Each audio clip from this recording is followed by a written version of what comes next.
बर्तमान देखंतु पीएम किसान योजना को नहीं बहुत बड़ा गोटे अपडेट आसी।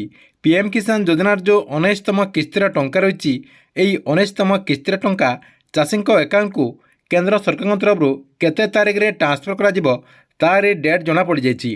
आपण जहाँकि से डेट रे पीएम किसान योजना अधीन 2000 टंका पाइपर, जहाँकि माननीय प्रधानमंत्री नरेंद्र मोदी से डेट रे जहाँकि गोटे आपणकर कार्यक्रम रही, से कार्यक्रम रिमोट दबे कि आपण अकाउंट को पीएम किसान योजना अधीन 2000 टंका लेखाएं आपण अकाउंट को सीधासलख डीबीटी माध्यम ट्रांसफर करेंगे बोली शिवराज सिंह चौहान सूचना देते।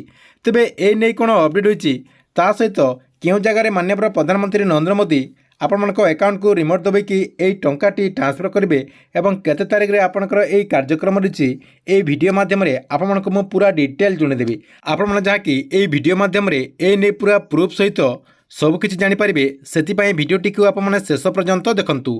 ता पूर्व वीडियो को गोटे लाइक कर दिंतु और जो मैंने चैनल को नुआ आसवे चैनल को सब्सक्राइब करके पाखर बेल आइकन को क्लिक करके ऑल नोटिफिकेशन ऑन कर दिंतु।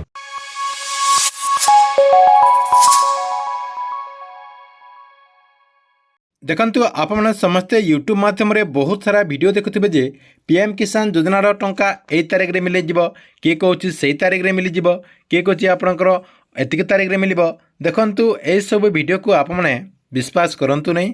आपमनक मु ए वीडियो माध्यम जनईदेवी जे एक्चुअली आपमनक अकाउंट को पीएम किसान योजना अधीन केबे आपणकर ए टंकाटी ट्रांसफर करा आपणकर 19तम किस्तिर जो टंका रही, 19तम किस्तिर टंका आपणक अकाउंट को केते तारीख रे ट्रांसफर करा एवं कौन कार्यक्रम रही, से कार्यक्रम रे प्रधानमंत्री नरेंद्र मोदी केते तारीख रे आपणक अकाउंट को ए टंकाटी ट्रांसफर करेंगे, ये वीडियो माध्यम पूरा प्रूफ सहित रही।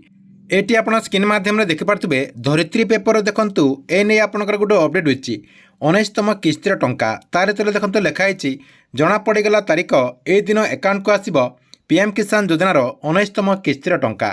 देखंतु एटी आपणकर पूरा अपडेट होती जे यही तारीख रे आपण जहाँकि पीएम किसान योजना अधीन टंका पाइपर। ता सहित ए न्यूज रे आउ कौन अपडेट होती देखंतु तार तले देखंतु लिखाई प्रतिवर्ष प्रधानमंत्री किसान सम्मान योजना अर्थात पीएम किसान योजना अधीन कृषकों को 6000 टंका दि जाउची। एही टंका कृषकों बैंक अकाउंट को 2000 टंका लेखाएं 3टा किस्ती रे जमा करा जायथाय। आगामी दिन में यही योजना अधीन 19तम किस्तिर टंका मिलवाक जाउची।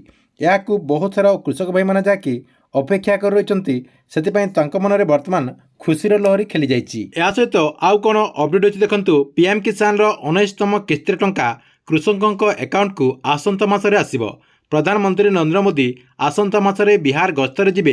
एही गस्त काल रे फेब्रुआरी 24 तारीख रे पीएम किसान योजनार टंका आसिबो। ए नै कृषि मंत्री शिवराज सिंह चौहान सूचना देइचंती। देखंतु माननीय मंत्री कहवा अनुसार आसंता फेब्रुआरी 24 तारीख रे पीएम किसान योजनार जो आपणकर 19तम किस्तिर टंका रही, 19तम किस्तिर टंका चाषी अकाउंट को ट्रांसफर करा से जो चाषी मैंने एपर्यंत पीएम किसान योजना अधीन टंका पाऊना एवं आपणकर जदि किसी त्रुटि रही से सबको जहाँकि संशोधन कर दिंतु। मुख्यतः आपणकर ई केसी एवं आपणकर आधार सीडिंग ता सहित आपणकर जो लैंड सीडिंग रही यही सबको आपण जहाँकि समाधान कर दिंतु।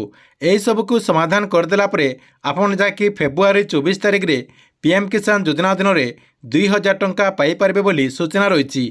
ठीक अच्छे एथिला आपण पीएम किसान योजना को नहीं गोटे बहुत बड़ा अपडेट। आपण वीडियो केमती लगिला कमेंट बॉक्स रे निश्चय गोटे कमेंट करंतु एवं प्रत्येक दिन एमिति नुआ नुआ योजनार अपडेट जानिबा पई एई चैनल को रेगुलर देखुतांतु।